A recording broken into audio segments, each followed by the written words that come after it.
political spectrum that he considered Sanders too far to the right, even though he supported him. Another was a young white businessman from Kansas who proudly supported Trump. I think his name was Ernie. The third, I'll call him Red Hawk, was a Native American media personality from Oklahoma who didn't like any of the candidates. I was the only person with a somewhat favorable opinion of Hillary Clinton, but I decided to hold my cards close to the vest and ask questions instead. I could not believe my good fortune.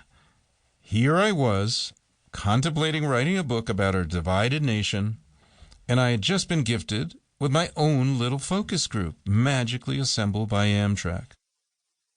A gathering like this wouldn't happen in the outside world because people have learned to avoid political confrontations. We seemingly use a secret code to quickly determine another's political beliefs. And if the stranger's ideas are opposed to ours, we quickly part company. This situation would be different, however, because we all had to eat. I immediately recognized it as a golden opportunity and said a silent prayer of gratitude. My next thought was, don't blow it, ask the right questions, keep the conversation civil. I have experience in leading dialogue circles and knew I needed a dialogue question to start the conversation, something that spoke to the big picture. Suddenly a question popped into my mind. What is the sacred purpose of America? I asked, and then added, and why do you think your candidate will fulfill it?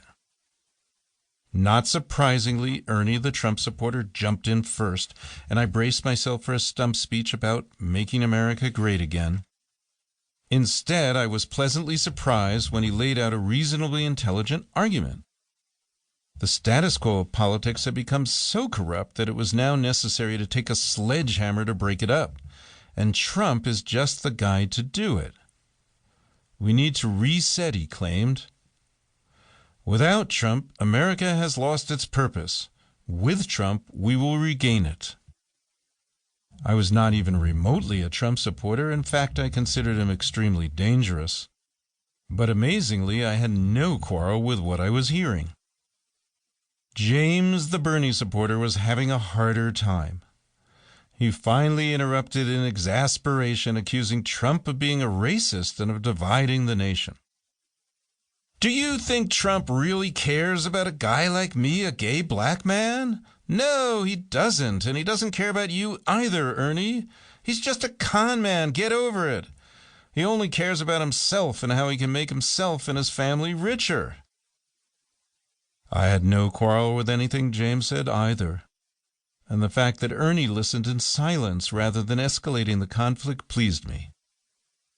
It was Ernie who then skillfully diverted the conversation to talk about his hometown, Lawrence, Kansas. We had just made a stop at the Lawrence, Kansas station.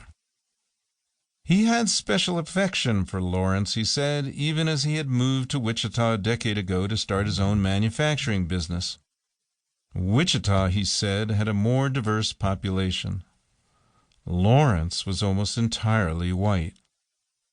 He then pivoted to defending Trump against charges of racism, claiming he would do as much for the inner cities as the heartland, and that he would get the working class back to work. James was skeptical, again doubting that Trump cared about the middle class and predicting that he would just use the office to enrich himself.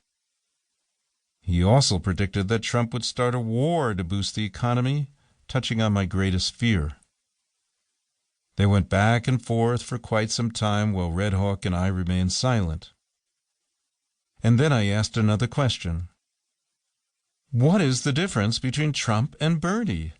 They both want to cut out trade deals and put American workers first. They both think the system is rigged. Ernie again took the bait. He had some sympathy for Sanders, but didn't think he was strong enough to break up the system. Sanders may be an independent, but he is still a politician. All talk, no action, he said, echoing one of Trump's more common refrains. It was then that the most curious thing happened. The more James and Ernie talked, the more they seemed to agree. I found myself agreeing with both of them part of the time, and I was pleased that the conversation remained civil.